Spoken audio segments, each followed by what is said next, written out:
में डॉक्टर बाबा साहब अम्बेडकर की हत्या क्यों और कैसे हुई, इस पर रिसर्च किया गया है और उस रिसर्च में मुझे ये तथ्य पाया गया कि महामानव डॉक्टर बाबा साहब अम्बेडकर की हत्या ही हुई है, उनका नैसर्गिक मृत्यु नहीं हुआ।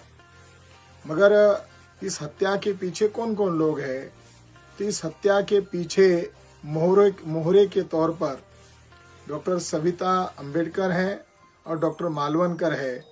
मगर इसके असली मास्टरमाइंड तत्कालीन कांग्रेस के बड़े नेता पंडित जवाहरलाल नेहरू है और साथ ही आरएसएस के गोलवलकर हैं और श्रीपाद अमरूप डांगे नाम का कम्युनिस्ट ब्राह्मण है।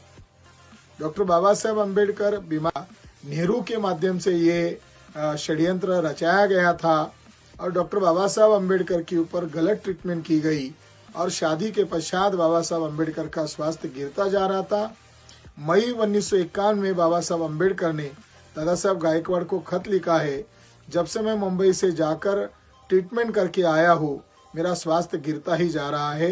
ये बात आप तक ही सीमित रखो, ये किसी को डिस्क्लोज मत करो। यानी बाबा साहब अम्बेडकर के साथ जो धोखा हो रहा था वो उसके दस्तावेज बना रहे थे। दूसरी बात, ये तथ्य सामने आ गया कि बाबा साहब अम्बेडकर ने एक एक मुद्दा टेक ओवर कर लिया था।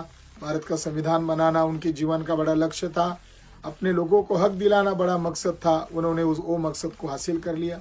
दूसरा पॉइंट ये नजर में आ गया कि बाबा साहब अम्बेडकर ओबीसी लोगों का आंदोलन टेक ओवर कर चुके थे। तीसरा मुद्दा ये सामने आया था, डॉक्टर बाबा साहब अम्बेडकर ने 35 में जो घोषणा की थी, हिंदू के रूप में पैदा हुआ हूँ मगर हिंदू के रूप में नहीं मरूंगा, और काठमांडू में उन्होंने ऐलान कर दिया था, ज्यादा समय नहीं, 1.5 से 2 साल अगर मुझे मिले तो मैं भारत को बौद्धमय बनाऊंगा। एक भंते ने अपनी टिप्पणी करते हुए कहा था, बाबा साहब अम्बेडकर ने इससे मौत का ही न्योता दिया है और बाबा साहब अम्बेडकर का वही एक सेंटेंस मौत का कारण बना।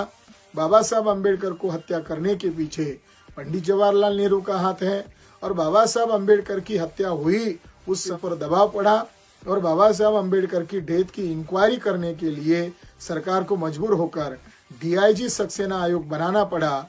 आज 62 साल हो चुके हैं, कांग्रेस ने उस आयोग को दबाए रखा, बीजेपी सत्ता में आई, बीजेपी भी बाबा साहब का राग आलाप करती है, मगर वो लोग भी डीआईजी सक्सेना आयोग को सार्वजनिक नहीं कर रहे हैं। हमारी यही न्यायिक मांग है, कांग्रेस और बीजेपी के लोगों को हमारी चुनौती है कि बाबा साहब अम्बेडकर की मौत की जांच करने का जो आयोग है, डीआईजी सक्सेना आयोग, वो सार्वजनिक करे।